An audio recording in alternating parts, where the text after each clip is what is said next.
चलिए हम जानते हैं कि अगर नाभि ऊपर की तरफ खिंच जाए तो क्या क्या बीमारी होगी। तो जैसे देखिए आप यहाँ दिख रहा है कि अपच हो सकता है, गैस है ना, बर्निंग हो सकता है, हार्ट में जलन हो सकता है, अनिद्रा, नींद नहीं आए, खांसी हो, है ना, एवं तनाव, स्ट्रेस हो जाए, चिंता, नींद ना आए, पीरियड्स की प्रॉब्लम हो फीमेल में, और मेल में प्रोस्टेट की भी प्रॉब्लम हो सकती है। अगर यही नाभि नीचे की दिशा में हिल जाए तो आंतों में सूजन हो सकती है, मानसिक प्रॉब्लम हो सकती है, हो सकता है ड्रीम डिस्टर्ब हो, आपको सपने में कोई रोज आए परेशान करे, है ना, इनबैलेंस हो, यूरिनरी ट्रैक इन्फेक्शन हो, बार बार यूटीआई इन्फेक्शन हो। तो ये आपने ऊपर और नीचे का देखा।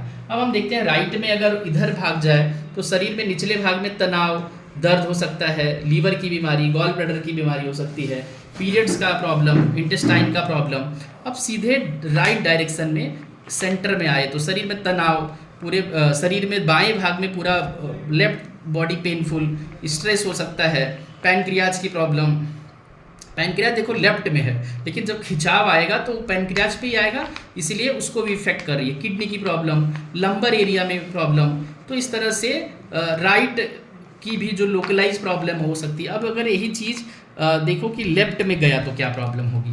तो शरीर में बाएं भाग में प्रभावित होता है तो किडनी, आंतों की बीमारी, दर्द यहाँ पे ये हो सकता है। अगर यहाँ ऊपर की तरफ बाईं ओर गया तो क्या हो सकता है, दाहिनी तरफ का पेन हो सकता है, दाहिनी भाग में खिंचाव, कड़ापन, पीड़ा, दर्द हो सकता है, पैनक्रियाज की प्रॉब्लम और गैस की प्रॉब्लम, स्प्लीन की प्रॉब्लम, और लेफ्ट में प्रॉब्लम हो सकती है, महिलाओं में पीरियड्स की प्रॉब्लम। तो ये आपने इतना देखा। अब देखते हैं कि राइट में नीचे की ओर, तो शरीर में राइट भाग में किडनी की प्रॉब्लम, इंटेस्टाइन की प्रॉब्लम, खिंचाव आ सकता है राइट साइड में, है ना, स्टिफनेस हो सकती है। और यही अगर दूसरी तरफ बाएं लेफ्ट की तरफ भागा तो शरीर में ऊपरी दाहिने भाग में तनाव हो सकता है एवं दर्द की अनुभूति हो सकती है, लीवर, गॉल ब्लैडर की प्रॉब्लम, पेट में प्रॉब्लम हो सकती है, राइट किडनी में प्रॉब्लम हो सकती है, और कमर की एरिया में प्रॉब्लम हो सकती है। तो इस तरह से आपने यह सारे एरिया को देखा।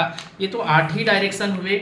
अब 10वां 9, अगर पीछे की तरफ स्पाइन से कुछ प्रॉब्लम हो सकता है, ठीक ना हो, बहुत दिनों से हो रहा हो, और आगे की तरफ तो ओबेसिटी हो सकता है। तो ये 10 दिशाओं में नाभि हिलने की वजह से अलग अलग कारण हो सकते हैं।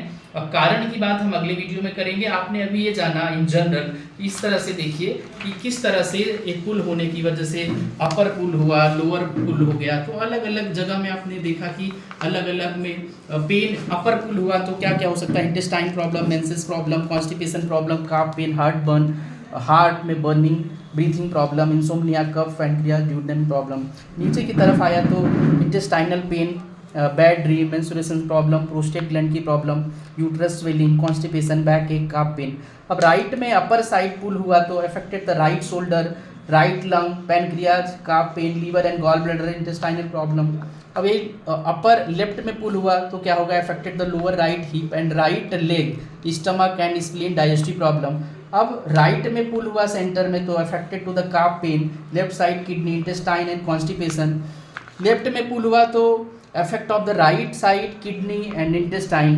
अब राइट हिप में पुल हुआ, राइट इधर की तरफ, नीचे की तरफ हुआ तो देखिए cause of the tension and upper affected part, है ना, एंड राइट हिप की problem, sciatica, calf pain, left kidney problem, and इस तरह से अलग अलग प्रॉब्लम हो सकती है। इधर गया तो create the tension and pain in the upper arm, right left hip pain, backache, sciatica, calf pain, duodenum, right and kidney sometime pain in the lumbar plexus. तो इस तरह से आपने सारे पार्ट्स को देखा। इस वीडियो में हमने यही जाना कि क्या क्या हो सकते हैं। तो कुल 80 से 80 बीमारियां तक इनसे हो सकती है, केवल मात्र नाभि हिलने की वजह से। तो अगले वीडियो में हम जानेंगे कि इसके क्या क्या कॉज होते हैं, आखिर में हिलता क्यों है, इसका behind the reason, what is the root cause of imbalance of navel या सोलर प्लेक्सिस। वैसे इसको हम सोलर प्लेक्सिस भी कहते हैं। ये चक्र है, मणिपुर चक्र, सैक्रल चक्र।